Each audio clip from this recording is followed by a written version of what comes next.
మాటలు పరిశుద్ధ గ్రంథం నుంచి మనం దేవుని మాటని గమనిస్తాం. అయితే లూకాసు వార్త 1వ అధ్యాయము 46 నుంచి 49 వచనాలు అందరం కూడా కలిసి చదువుకున్నాం. లూకాసు వార్త 1వ అధ్యాయం 46 వచనం నుంచి 49 వచనాలు కూడా అందరం కలిసి మన హృదయాలు మనం అమర్చుకుంటూ చదువుకున్నాం.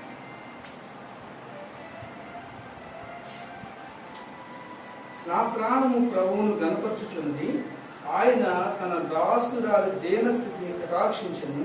నా ఆత్మ నా రక్షకుడైన దేవుని యందు ఆనందించను. సర్వశక్తిమంతుడు నాకు గొప్ప కార్యములు చేసెను కనుక ఇది మొదలుకొని అన్ని తరముల వారు నన్ను ధన్యురాలని ఎందురు. చిన్న ప్రార్థన చేసుకున్నాం. ప్రభు సహాయం కొరకే పరిశుద్ధుడైన తండ్రి, ప్రేమ కలిగిన ప్రభా, కృప కలిగిన దేవ, మీకే వేలాది వందనాలు స్తోత్రాలు చేస్తున్నాం.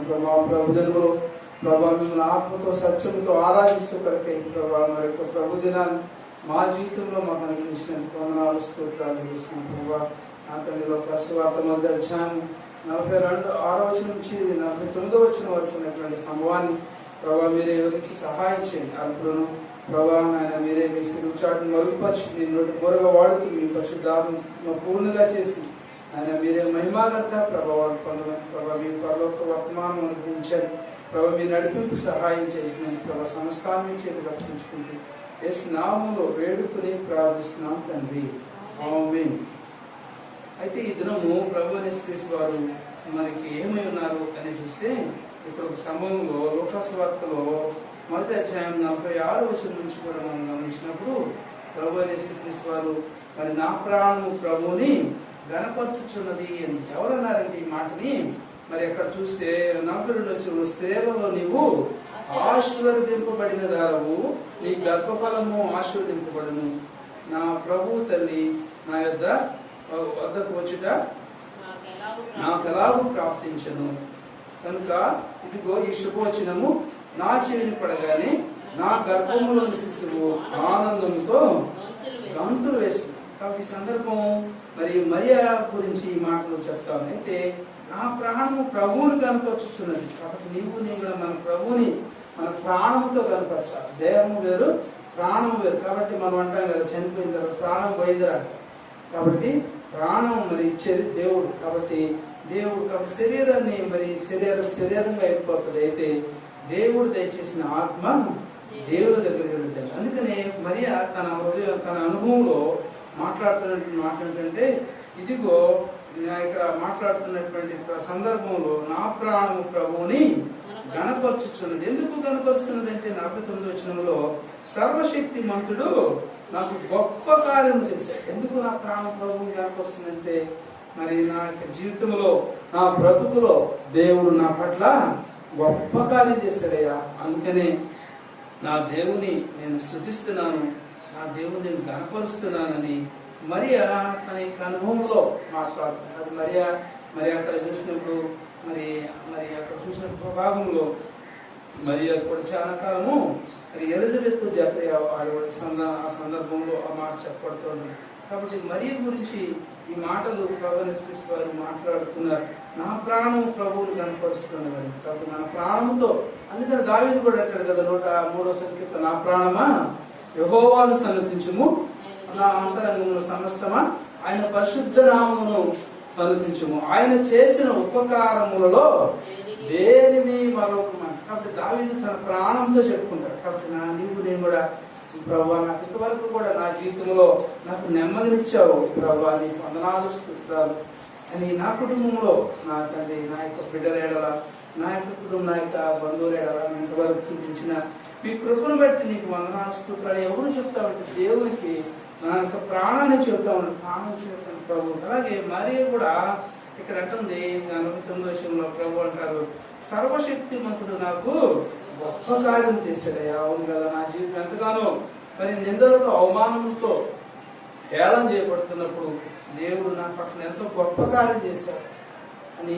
దేవుణ్ణి ఆమె స్తుతిస్తాడు. కాబట్టి ఇది నీవు నేను కూడా నీకు కలిగినటువంటి మరి మేలును బట్టి మనకు కలిగినటువంటి ఆ గొప్ప కార్యాలు బట్టి మనం కూడా మన హృదయంతో మన ప్రాణంతో ప్రభువుని కనపరచాలి. ఇక ఆరాధన అంటే ఏంటంటే ప్రభు మనడల చేసినటువంటి గొప్ప కార్యములు అవన్నీ కూడా ఏవైతే నీ జీవితంలో ప్రభు అనుగ్రహించారో అవి ప్రభువుని మరి చెప్తున్నప్పుడు దేవుని మహిమ వస్తుంది అన్నమాట. దేవునికి లేకపోతే దేవునికి మహిమ రాదు. కాబట్టి దేవునికి మహిమ ఎప్పుడు వస్తుందంటే దేవుడు నీ జీవితంలో నా జీవితంలో ఇచ్చినటువంటి ఆ యొక్క కార్యాన్ని, ఆ గొప్ప కార్యము మనం జ్ఞాపకం చేసుకున్నప్పుడు నిజం కదా ప్రభు, ఈ గొప్ప కార్యం నువ్వు చేయకపోతే నా వల్ల అవుతుందా అని దేవునికి మన హృదయమాన కూడా మన కృతజ్ఞతాస్తుతి చెల్లిస్తాం అన్నమాట. అదే ఆరాధన. ఎందుకని మరీ కూడా తన జీవితంలో నా ప్రాణము ప్రభువుని కనపరుస్తుంది. కాబట్టి నేను నీకు నాకు ప్రాణం ఇచ్చినటువంటి ప్రభువుని నన్ను కనపరచాలి. అందుకే తెస్సలోనికీయులకు రాసిన పత్రికలో మొదటి దశలోని పత్రిక 5:23 చదవండి. 5వ అధ్యాయము. సమాధానకర్త అయిన దేవుడే మిమ్మల్ని సంపూర్ణముగా పరిశుద్ధులుగా. కాబట్టి సంపూర్ణంగా పరిశుద్ధపరిచేది ఎవరట? సమాధానకరమైనటువంటి ఆ యొక్క దేవుడే. మరి మొదటి దశలోనికి 5:23 మరి ప్రభు యేసు వారు నేను ఆ యొక్క ప్రాణానికి గురించి ప్రభు మాట సమాధానకర్తకు దేవుడే మిమ్మల్ని ఏం చేస్తాడంట? సంపూర్ణంగా పరిశుద్ధపరచునుగా అంటూ మీ ఆత్మయు జీవమును శరీరమును మన ప్రభు అయిన యేసు క్రీస్తు రాకడ యందు నిందారహితముగాను సంపూర్ణముగాను ఉండునట్లు కాపాడబడుగా. కాబట్టి ప్రభు యేసు వారి యొక్క రాకడ వరకు కూడా నీవు ఎలా ఉండాలంట? నిందారహితంగా ఉండాలి. కాబట్టి అందుకొరకే ప్రభు నిన్ను నన్ను కూడా ఏర్పరచుకుని నియమించుకున్నాడు. లోకంలో అనేకులు ఉన్నారు, వారిని ప్రేమించలేదు దేవుడు, నిన్ను నన్నే వేర్పరచుకున్నాడు. అందును బట్టి ప్రభువును మనం గణపరిచే బద్దులు. అందుకని సమాధానకర్త దేవుడు మిమ్మల్ని సంపూర్ణంగా స్థిరపరచాలి. కాబట్టి మరి కొంతమందికే కాదు కానీ సంపూర్ణంగా దేవునికి మనం లోబడాలి, సంపూర్ణంగా మనం దేవునికి సమర్పించుకోవాలి. అప్పుడే అంటున్నాడు కదా భాగంలో మీ ఆత్మయు శరీరము. కాబట్టి మనలో మానవులు ఏమంటే రెండు ఉంటాయి అన్నమాట. ఒక శరీరం బయటకు కనబడుతుంది, ఆత్మ ఎవరికి కూడా కనిపించదు. అందుకని దేవుడు ఈ మాటని ద్వారా నిన్ను నన్ను కూడా దేవుడు బలపరుస్తున్నాడు. మీ ఆత్మయు జీవమును శరీరమును మన ప్రభు అయిన యేసు క్రీస్తు రాకడ యందు. రాకడ ఎప్పుడు అంటే ప్రభు యొక్క మన పోకడ ఎప్పుడో తెలియదు, ప్రభు యొక్క రాకడ ఎప్పుడో తెలియదు కనుక నీవు నేను కూడా ఎలా ఉండాలంట?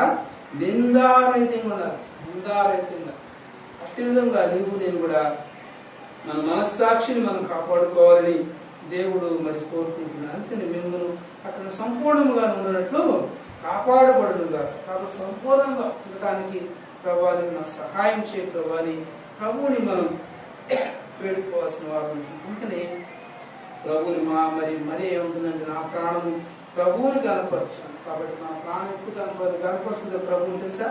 కాబట్టి ఏదైనా దేవుడు మన జీవితంలో గొప్ప కార్యం చేసినప్పుడు, ఏదైనా మేలు చేసినప్పుడు, ఉపకారం చేసినప్పుడు మరి మనం ఎంత మాత్రం కూడా మరి ప్రభువుని కనపరచుకొని ఉండలేము. అందుకని మరి మొదటి తలంపుగా చూస్తే సర్వశక్తి మంతులు నాకు గొప్ప కార్యం చేసిన మరి జీవితంలో గొప్ప కార్యం చేసినటువంటి దేవుడు నీ జీవితంలో కూడా గొప్ప కార్యం చేయడానికి ఆయన ఇష్టపడుతున్నాడు. ఒకరిని బట్టి మన ప్రభువుని మనం ఆరాధించి మన ప్రభువుని కనపరచాలి. కాబట్టి ఆయన అంటున్నాడు కదా, నా ఆత్మ నా రక్షకుడైన దేవుని యందు ఆనందించింది. కాబట్టి మనకి ఇచ్చినటువంటి ఆత్మ ఉన్నది కదా, నరుని ఆత్మ యెహోవా పెట్టిన దీపము. కాబట్టి ఆ యొక్క దీపం ఉంది, మనలో ఒక దీపాన్ని వెలిగించాడు దేవుడు. కాబట్టి ఆ యొక్క దీపం ఉండగానే మనం ఇల్లు చక్క పెట్టుకోవాలి, ప్రాణం ఉండగానే ప్రభువుని వేడుకోవాలంట. కాబట్టి నీవు నీ కూడా ప్రభు మనలో ఆ యొక్క దీపాన్ని వెలిగించినప్పుడు ఆ యొక్క దీపం మనలో ఉండగానే మన ప్రభువుని రక్షకుడుగా రాజుగా మన ప్రభువుని అంగీకరించాలని మరి భక్తులు మాట్లాడుతుంటే నా యొక్క ఆత్మ నా రక్షకుడైన దేవుని యందు ఆనందిస్తాను. కాబట్టి నీ ఆత్మ మరి ప్రభువుని దేవుని యందు ఆనందిస్తుందో లేదో ప్రియా సహోదరి సహోదరులారా, ఒకసారి మీరు కూడా ప్రభువుని మనం కనపరచాలని దేవుడు కోరుకుంటుంది. భాగంలో కోరిస్తే మరి నా సర్వశక్తి మంతుడు నాకు గొప్ప కార్యములు చేశాను కనుక ఇది మొదలుకొని అన్ని తరముల వారు నన్ను ధన్యురాలని అంటారు. కాబట్టి ఇది మొదలుకొని అన్ని తరముల వారు కూడా ఏమంటారంట? ధన్యురాలు అని అంటారు. కాబట్టి అట్టి విధంగా ఆ యొక్క ధన్యతను నా జీవితంలో కూడా దేవుడు అనుగ్రహించాడని. కాబట్టి అందుని బట్టి మన ప్రభువుని మనం ఆరాధించి మన ప్రభువుని కనపరచాలి. ఆయన నామము పరిశుద్ధమైనటువంటి నామం. కాబట్టి ఆ యొక్క పరిశుద్ధమైన నామమును మన పరిశుద్ధతతో మనం దేవుని సేవించినప్పుడు దేవుడి నీకున్నా కూడా గొప్ప కార్యాలు చేసేటువంటి వారు. రెండవదిగా చూస్తే మరి యోబు గ్రంథం 33వ అధ్యాయము 4వ వచనం కూడా చదువుకుంటాం. యోబు గ్రంథం దేవుని ఆత్మను సృజించను, దేవుని ఆత్మను సృజించను, సర్వశక్తుని యొక్క శ్వాసము, సర్వశక్తుని యొక్క శ్వాసము నాకు జీవమిచ్చెను, నాకు జీవమిచ్చెను. నీ చేతనైన నాకు ఉత్తరమిమ్ము, నా ఎదుట నీ వాదము, నా ఎదుట నీ వాదము సిద్ధపరచుకోను, వ్యాజ్యమాడును. చాలు. కాబట్టి రెండవదిగా చూస్తే మరి సర్వశక్తి మంత్రి మనకి ఏమిస్తున్నాడంటే మరి యోబు గ్రంథం 33:4 దేవుని ఆత్మను సృజించింది. కాబట్టి దేవుడు ఆ ఆత్మను మనకి ఊదినాడు. కాబట్టి ఆయన యొక్క జీవవాయువును వదలనడేమైనాడు, జీవాత్మ అయినట్టుగా మరి మనం చూస్తాం. కాబట్టి దేవుని ఆత్మను సృజించను, నాకు జీవం వస్తుంది. అందుని బట్టి నేను ప్రభువుని ఆరాధిస్తాను అని ప్రభువుని మనం ఉదయమారా కూడా ఆరాధించి మన ప్రభువుని దేవుడు మరి ఆనాడు ఆదాము అవ్వను కూడా సృజించినాడు. కాబట్టి నిన్ను నన్ను కూడా ఈ నా తల్లి గర్భంలో మరి రూపింపక బడక మునిపే దేవుడు నిన్ను నన్ను కూడా ఆయన సృజించినటువంటి సృష్టికర్తగా ఉన్నాడు. అందుని బట్టి మన ప్రభువుని మనం ఆరాధిస్తాం. అలాగే ఇదే 32వ అధ్యాయం కూడా 8వ వచనం కూడా చదువుతాం. యోబు గ్రంథం 32:8వ వాక్యం కూడా ఆత్మ ఒకటి ఉన్నది, సర్వశక్తుడగు దేవుని ఊపిరి వారికి వివేచన కలుగు చేయను. చాలండి. కాబట్టి రెండోదిగా చూస్తే మరి సర్వశక్తుడగు దేవుని ఊపిరి నాకు ఏం కలుగు చేస్తుందంట, వివేచన కలుగు చేస్తాడు. అందుని బట్టి మనం ఆలోచించుకోవాలి. సర్వశక్తివంతుడు నాకు ఏం చేశాడు అని చూస్తే మరే జీవితంలో గొప్ప కార్యం చేసినటువంటి దేవుడు నీ నా జీవితంలో కూడా గొప్ప కార్యం చేశాడు. అలాగే యోబు జీవితంలో కూడా ఎన్నో గొప్ప కార్యాలను దేవుడు అనుగ్రహించేటువంటి వాడు ఉన్నాడు. అందుకని ఈ మాట ఆయన అంటాడు కదా, అయినను నరులలో ఆత్మ ఒకటి ఉన్నది. అవును కదా, మనలో ఏమున్నదంట, ఆత్మను పెట్టాడు దేవుడు మనలో. ఆత్మ అంతరాత్మే మనకు సాక్షి ఉంటాడు. కాబట్టి నేను కూడా దేవుడు ఇచ్చినటువంటి ఆత్మ, పరిశుద్ధ ఆత్మను దుఃఖపరచుకుడి అని అంటాడు. కాబట్టి చిన్న మాట. కాబట్టి నేను కూడా పరిశుద్ధ ఆత్మని దుఃఖపరచకుండా దేవుని మాటలకి మనం లోబడి అంగీకరించినప్పుడు దేవుని ద్వారా నీవు కూడా అనేకమైనటువంటి గొప్ప కార్యములు ఈ నా జీవితంలో మనం పొందేటువంటి వారు ఉంటాం. అందుకనే యోబు తన అనుభవంలో సర్వశక్తుడకు దేవుని ఊపిరి నాకు వివేచన కలుగు చేసింది. దాన్ని బట్టి ఆయన నేను ఇంతవరకు కూడా దేవుడు ఇచ్చినటువంటి వివేచనతో నేను జీవిస్తున్నాను, బ్రతుకుతున్నానని నీవు కూడా ప్రభువుని హృదయమాన కూడా మనం ఇటు అనుభవంలో నీవు కూడా ప్రభువుని ఆరాధించి మనం కనపరచబద్దు. అలాగే యోహాను సువార్తలో 1వ అధ్యాయం 4వ వచనంలో కూడా చూస్తే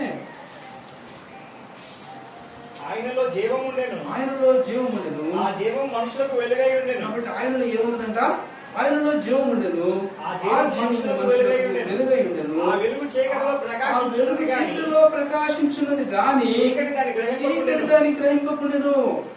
కాబట్టి ప్రభువు వారు నీకు నాకు కూడా ఆయన వెలుగునివ్వటానికి ఆయన లోకంలో ఆయన మరి ప్రకాశిస్తూ ఉన్నాడు. కాబట్టి ప్రకాశిస్తున్నప్పుడు ఏం చేస్తారంట, మరి ఇక్కడ చూసినప్పుడు ఆయనలో జీవం ఉన్నది. కాబట్టి నీవు కూడా ఆరాధించేటువంటి ప్రభువు జీవకరమైనటువంటి దేవుడిని మనం ఆరాధిస్తున్నాం. కాబట్టి అనేకులైతే జీవములైనటువంటి వాటిని వారు ఆరాధిస్తూ వారు పూజిస్తున్నారు. అయితే నీవు నేను కూడా జీవకరమైనటువంటి ప్రభువుని మనం ఆరాధిస్తున్నాం. అందుని బట్టి మన ప్రభువుని మనం ఆరాధించాలి. కాబట్టి ఆయనలో జీవం ఉంది. ఆ జీవం ఏం చేస్తుందంట, మనుషులకు ఎలా ఉంటుందంట, వెలుగై ఉన్నది. కాబట్టి నిన్ను నన్ను కూడా ఈ లోకంలో వెలుగుగా, ఒక దీపముగా దేవుడు నిన్ను నన్ను కూడా ఇచ్చినాడు. కాబట్టి ఆ యొక్క దీపాన్ని మనం అనేకులకి మరి చీకటిలో ఉన్నటువంటి వారిని మనం వెలుగులోనికి తీసుకురావాలంటే, అందుకని 5వ వచనంలో ఆ వెలుగు చీకటిలో ప్రకాశించుతున్నది కానీ చీకటి దానిని గ్రహింపకుండెను. కాబట్టి చీకటి దాన్ని గ్రహించట్లా. కాబట్టి ప్రభువుని స్తుతిస్తారు అని మరి ఆయన నీ కొరకు నా కొరకు కూడా ఆయన గొప్ప కార్యం చేసినటువంటి దేవుడు.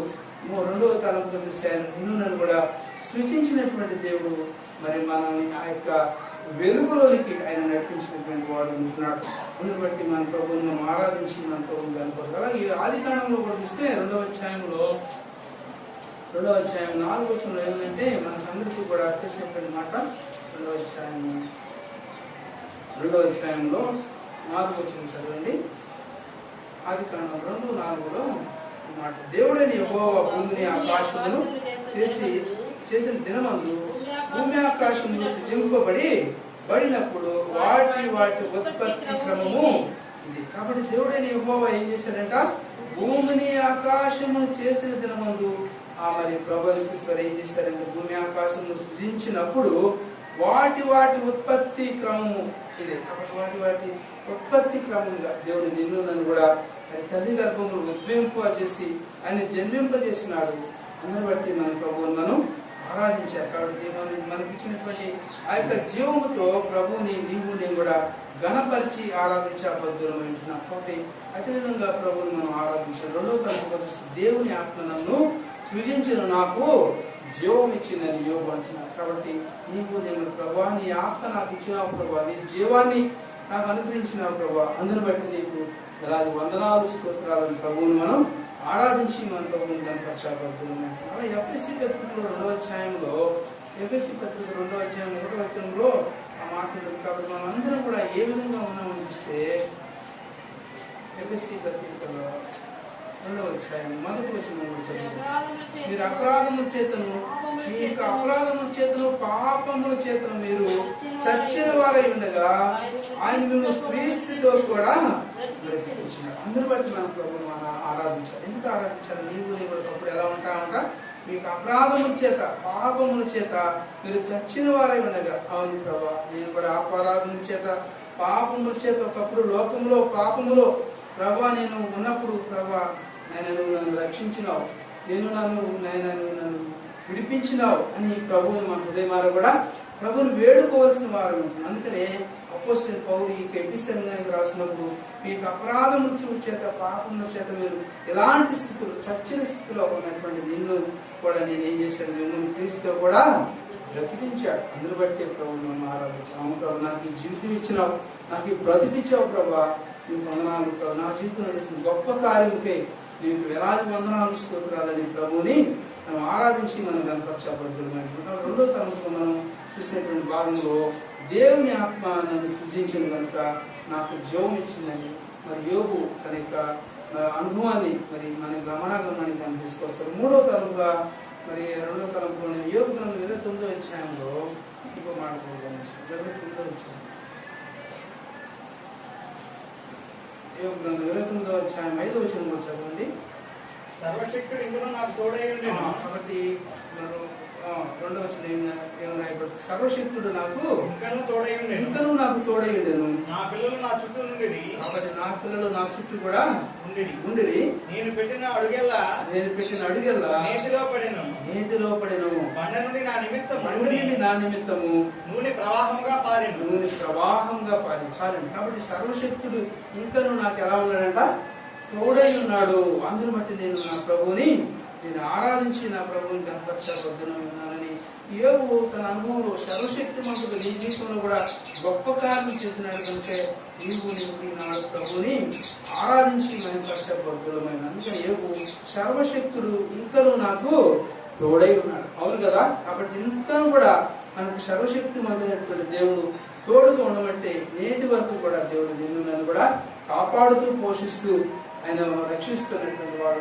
అలాగే మన మధ్యలో మన ప్రియ దాసురాలు మణిమ గారు కూడా మరి గడిచినటువంటి మరి 8 మాసాల్లో తను కూడా ఎంతగానో దీన స్థితిలోకి వెళ్ళిపోయినట్టుగా మనం చూస్తున్నాం. ఆ బిడ్డ గురించి కూడా మనం అనేక సార్లు అందరూ కూడా సంఘం అంతా కూడా ప్రార్థించినప్పుడు దేవుడు మరి యొక్క దీనదాసురాలు మన మధ్యకి నేర్పించినాడు. అలాగే సర్వశక్తుడు ఇంకనూ నాకు తోడై ఉన్నాడు, నన్ను విడిచిపెట్టలేదు. నాకు తోడుగా లేకపోతే మనం ఏం కూడా చేయలేమని. అందుని బట్టి మన ప్రభువుని మనం ఆరాధించాలి. అవును ప్రభా, నువ్వు సర్వశక్తిమంతుడు కనుక నాకు తోడుగా ఉన్నావు కనుకనే ప్రభా నేను అనేక ఉపద్రవాలు అనేకమైనటువంటి పరీక్ష పరిశోధనలు నాపైకి వచ్చినా కూడా ఆయన నీవు నాకు తోడుగా ఉన్నావు, నాకు నీడగా ఉన్నావు అని ప్రభువుని మరి యోగు అనే అనుభవంలో ఈ మాటని నీ నా గమనంలో తీసుకో. కింద భాగంలో చూస్తే నా పిల్లలు నా చుట్టూ ఉన్నారు. కాబట్టి నీకు దేవుడు అనిపించిన పిల్లలు మరి నీ చుట్టూ కూడా ఉన్నారు. అందుని బట్టి దేవునికి నీ వందనాలు స్తోత్రాలు చెల్లించబోతున్నాను.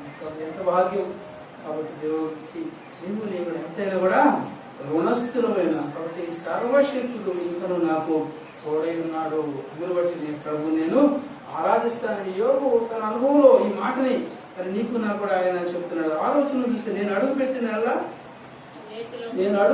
నెల పాలలో పడిన. కాబట్టి తనకు అడుగు పెట్టినప్పుడల్లా కూడా ఎలా ఉన్నదంట? కాబట్టి ఎలా ఉండదంట? నేతిలో పడిందంట. కాబట్టి ఎంత గొప్ప భాగ్యం. దేవుడు నీకు నాకు కూడా మనం ఎక్కడ అడుగు పెట్టినప్పుడు అక్కడ దేవుని ఆశీర్వాదాలు, దేవుని యొక్క దీవెనలు, కృప ఆయన నీకు నా కూడా ఇచ్చినటువంటి వాడు ఉన్నాడండి. అయితే బండ నుండి నా నిమిత్తము నూనె ప్రవాహముగా పారింది. బండ నుంచి నూనె ఇంట్లో విధంగా ప్రవాహముగా పారింది. అందును బట్టి ప్రభుని యోబు తన యొక్క అనుభవంలో, తన జీవితంలో దేవుడు తనకు చేసినటువంటి మేలును, ఉపకారం బట్టి, గొప్ప కార్యం బట్టి దేవుడు సర్వశక్తుడు ఇంకా నాకు తోడై ఉన్నాడయ్యా అని మరి యోబు తను ఎంతగానో దేవుడు కొనియాడుతున్నాడు. కాబట్టి మధ్యాహ్న కాల సమయంలో ప్రియ సహోదరి సహోదరులారా, మనము కూడా ఈ యొక్క సమయంలో దేవుని నాకు నువ్వు తోడుగా ఉన్నావు ప్రభా, నాకు తోడై ఉన్నావు అయ్యా అని దేవుని కూడా మన ఉదయమాన కూడా ప్రభుని మనం ఆరాధించి మన ప్రభుని కనపరచబోతున్నాం. అలాగే ఇంకో మాట కూడా మనం చూస్తే యెహోషువ గ్రంథంలో చూడండి. యెహోషువ గ్రంథం 1వ అధ్యాయం 9వ వచనంలో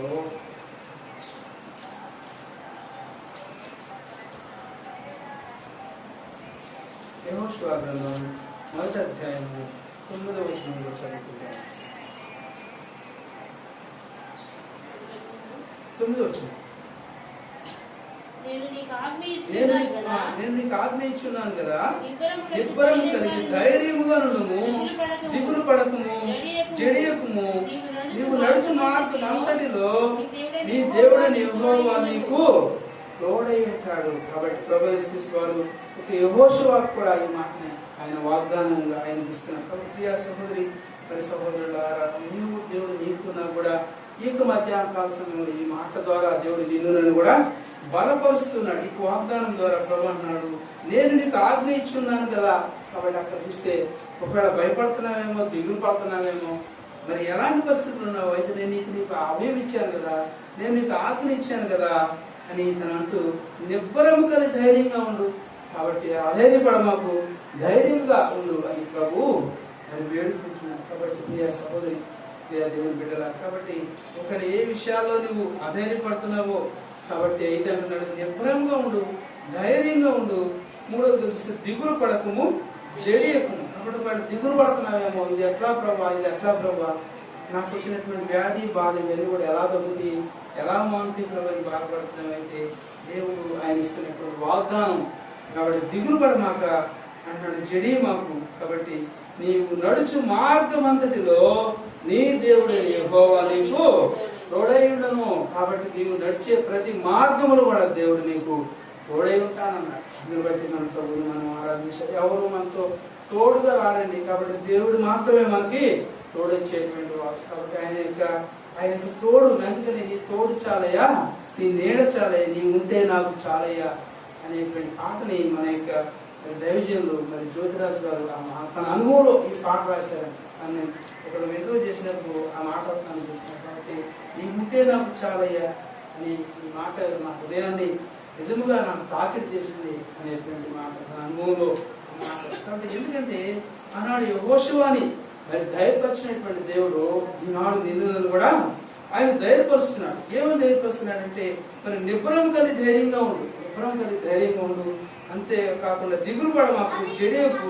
నీవు నడుచు మార్గం అంతటిలో నీ దేవుడైన యెహోవా నీకు తోడై ఉంటాడు. కాబట్టి నీ నడుచు మార్గం అంతటిలో నేను ఎట్ట వెళ్ళాలి, ఎట్ట రావాలని ఆశ మరి భయపడుతూ ఉంటాం. అయితే దేవుని మీద మనం ఆధారపడినప్పుడు, దేవుని మనం ముందు పెట్టుకుని మనం నడిచినప్పుడు దేవుడు మనకన్నా ముందు కూడా ఆయన ఉండి నిన్ను నన్ను కూడా నడిపించేటువంటి గొప్ప దేవుడు ఉన్నాడు. కాబట్టి సర్వశక్తుడు ఇంకా నాకు తోడై ఉన్నాడయ్యా. బట్టి వందనాలు స్తోత్రాలని రెండో తలంపుగా మనం చూస్తే, మూడో తలంపుగా ఇదే కీర్తన గ్రంథం ఒకసారి మాట్లాడడం మనం గమనించి ముందుకు వెళ్దాం. కాబట్టి లూకాసు వార్తలోని మాట చదవండి. 1వ అధ్యాయం 28వ వచనం. 1వ అధ్యాయము 1వ అధ్యాయం లూకాసు వార్త 1వ అధ్యాయం 28వ వాక్యం కూడా చదువుతుంది. 28.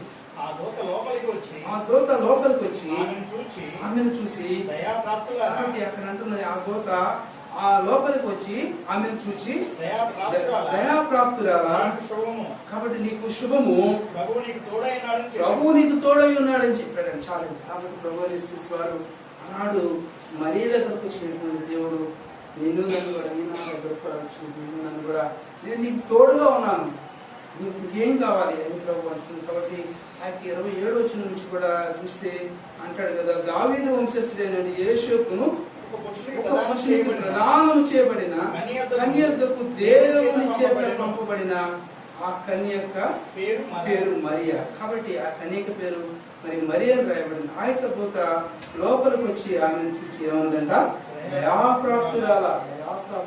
కాబట్టి ఎంత మంచి దీవెనలతో మరి ఆ యొక్క బిడ్డను దీవించినట్టుగా మనం చూస్తే దేవుని యొక్క దేవదూతలే మరి లోపలికి వచ్చినట్టుగా మనం చూస్తాము. కాబట్టి ఆ యొక్క దేవతలు లోపలికి వచ్చి ఆమెను చూసి ఆమె పైన ఉంచినటువంటి దీవెనలు, ఆశీర్వాదాలు ఏ విధంగా ఉన్నాయంటే ప్రవహిస్తారు.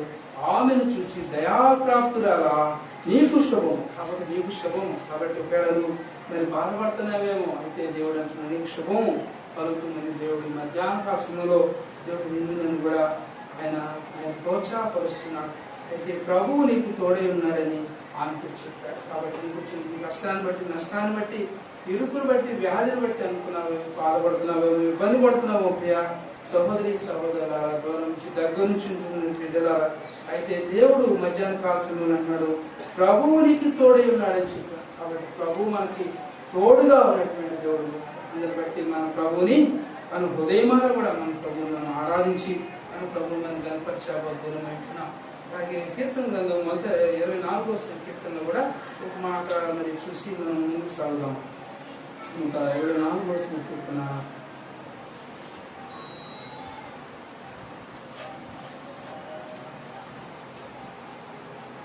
6వ వచనం చదవండి. 124 కీర్తన. ఆయన ఆశ్రయించేవారు యాకోబు దేవా మరి ఈ మాట వారి పండ్లకు వలెను వేటగా అప్పగింపని యెహోవా స్తుతినొందునుగాక. కాబట్టి ప్రభువుని స్తుతించువారు ఈ యొక్క మాటలు 124వ సంకీర్తనలో ఉన్నటువంటి 5వ వచనం చదవండి. ప్రవాహములై ఘోషించు జలములు మన ప్రాణముల మీదకి పొర్లి పారిండును అని ఇశ్రాయేలీయులు అందురుగాక. అయితే అక్కడ కింద భాగంలో చూసినప్పుడు మరి 8వ వచనం చదివినప్పుడు భూమి ఆకాశం సృజించిన యెహోవా నామమునే మనకు సహాయం కలుగుతున్నది. కాబట్టి ఎక్కడి నుంచి మనకు సహాయం కలుగుతుందని చూస్తే భూమి ఆకాశములను సృజించిన యెహోవా నామం వల్లనే మనకు సహాయం కలుగుతుంది. కాబట్టి అందరూ బట్టి మన ప్రభువుని ఆరాధించారు. ప్రభువా నీవే భూమిని ఆకాశమును కూడా సృజించినటువంటి దేవా, నీ నామం బట్టే నాకు సహాయం కలుగుతుంది ప్రభా. నేను ఏదైనా పొందగలుగుతున్నానంటే, నేను ఏదైనా చేయగలుగుతున్నానంటే నా శక్తిని బట్టి, నా భక్తిని బట్టి కాదు కానీ ప్రభా, నీవే నాకు సహాయం చేసినావయ్యా. నీకు అలాగే దావీదు తన అనుభవంలో ఈ యాత్రా కీర్తన తను రాస్తూ తన అనుభవంలో మాట్లాడుతున్నాడు. ఈ విధంగా దేవుడు మనకి రెండవదిగా చూస్తే సర్వశక్తుడు ఇంకనూ కూడా నాకు తోడై ఉన్నాడు ప్రభా. అందుని బట్టి నీకు వందనాలు ప్రభు. ఆ యొక్క అనుభవంలో నీవు నేను కూడా అటు విధంగా ప్రభువుని మనం ఆరాధించి మన ప్రభువుని మనం కనపరచబోతున్నాం. మూడవదిగా చూస్తే మరి చూస్తాం ఆదికాండం 48వ అధ్యాయము 3వ వచనం కూడా చదువుకుంటాం. ఆదికాండము 48వ అధ్యాయము 48వ అధ్యాయము 3వ వచనం చదవండి. యోసేపును చూచి కనాను దేశమందలి ఊజులో సర్వశక్తి గల దేవుడు నాకు కనబడి నన్ను ఆశీర్వదించి. కాబట్టి సర్వశక్తి గల దేవుడు ఏం చేశాడంట, నాకు కనబడి ఆశీర్వదించి ఇదిగో నీకు సంతానాభివృద్ధి పొందించి విస్తరింపజేసి జనముల సమూహమగునట్లు చేసి నీ తరువాత నీ సంతానమునకు ఈ దేశమును నిత్య స్వాస్థ్యముగా ఇచ్చేదని చాలండి. కాబట్టి ప్రభువు వారు మూడో తలంపుగా నీకు నాకు కూడా ప్రవహిస్తున్నటువంటి వాగ్దానం అంటే ఇదిగో నేను అని సర్వశక్తులకు దేవుడు నాకు కనబడి నన్ను ఆశీర్వదించాడండి. అందును బట్టి నన్ను ప్రభువుని మనం ఆరాధించాలి. ఇక ఆశీర్వాదాలు దీవెనలు కావాలంటే దేవుని యొక్క సన్నిధులను మాత్రమే అవి నీకు నాకు కూడా దొరికే. ఈ భాగంలో మనం చూసి యేసేపు చూసినటువంటి ఆ కింద పై భాగం నుంచి కూడా చూసినప్పుడు మనం ఇదిగో నీ తండ్రి కానాలో ఉన్నాడని ఒకడు యేసేపుతో చెప్పాను. అప్పుడు అతడు మనష్షే ఎఫ్రాయిములను అను తన ఇద్దరు కుమారులను వెంట పెట్టుకుని పోగా ఇదిగో నీ కుమారుడైన యేసేపు నీ యొద్దకు వచ్చుచున్నాడని యాకోబుకు మరి తెలపబడెను. అంతటా ఇశ్రాయేలీయులు బలము తెచ్చుకుని తన మంచం మీద కూర్చున్నాడు. కాబట్టి 3వ వచనం చూసేటప్పుడు యోసేపు చూసి, కాబట్టి ఆ యొక్క సందర్భంలో ఈ మాటలు అన్ని కూడా మరి రాయబడినట్టుగా మనం చూసినప్పుడు యోసేపు చూసి కానాను భాగంలో చూసినప్పుడు మరి సర్వశక్తి గల దేవుడు నాకు ఏం చేయబడ్డాడంట, నాకు కనబడి నేనేం చేశాడో ఆశీర్వదించాడు. కాబట్టి దేవుడు కనబడినటువంటి మాటల, కాబట్టి దేవుడు మరి నాకు కనబడ్డాడు అని మరి 3వ అనుభవంగా మరి ఈ భాగంలో యోసేపు జీవితం గురించి మనం చూసినప్పుడు యోసేపు కూడా అనేకమైనటువంటి కష్టాలు నష్టాలు అనేక విధాలుగా తను పడ్డాడు. కాబట్టి తన యొక్క అన్నలేతలను ఎంతగానో మరి వెలివేసినటువంటి సందర్భం ఆ భాగం అంతా కూడా మరి మన కింద భాగం 47 అధ్యాయము 48 వచ్చిన అధ్యాయాలు అవన్నీ కూడా చదివినప్పుడు ఆ యోసేపు యొక్క సంభవం అంతా కూడా మనకు తెలియబడుతుంది. అయితే మనకు కావాల్సినటువంటి తలంపు ఏంటంటే, మనకి సర్వశక్తి గల దేవుడు నాకు కనపడి నన్ను ఆశీర్వదించినాడు. అందుని బట్టి మన ప్రభుని మనం ఆరాధించాలి. ఎందుకు మనం ఆరాధించాలి మన ప్రభుని? అవును ప్రభా, నా యొక్క దేవ, నువ్వు నాకు కనపడినావు ప్రభా, నువ్వు నన్ను ఆశీర్వదించినావు ప్రభా, అందుకే నేను ఈనాడు ఇంటి విధంగా ఉన్నాను ప్రభా, ఈ స్థితిలో ఉన్నాను ప్రభా అని ప్రభువుని నీవుని కూడా మరి ఆశీర్వదించిన ప్రభువును ఆరాధించాలి. ఉదయమారా కూడా ఆత్మతో సత్యముతో మన ప్రభువుని మనం ఆరాధించి మన ప్రభువుని కనపరిచినప్పుడు దేవుని ఆత్మ ఎంతగానో సంతోషిస్తుంది. నీ ఆత్మ గల దేవుడు ఎంతగానో ఆనందించేటువంటి వాడు ఉంటాడు. అందుకనే మరి అన్నది కదా, నా ప్రాణం ప్రభువునందు ఆనందించుతున్నది. కాబట్టి అలాగే ఇంటి ఆనందంతో నీవు నీ గల ప్రభువుని మనం హృదయమారా కూడా ఆరాధించి మన ప్రభువుని గణపరచాలని. కాబట్టి సర్వశక్తి గల దేవుడు నాకు కనపడి నన్ను ఆశీర్వదించి ఏమన్నాడంటే 4వ వచనంలో, ఇదిగో నీకు సంతానాభివృద్ధి పొందించి దీన్ని విస్తరింపచేసి నీవు మరి జనముల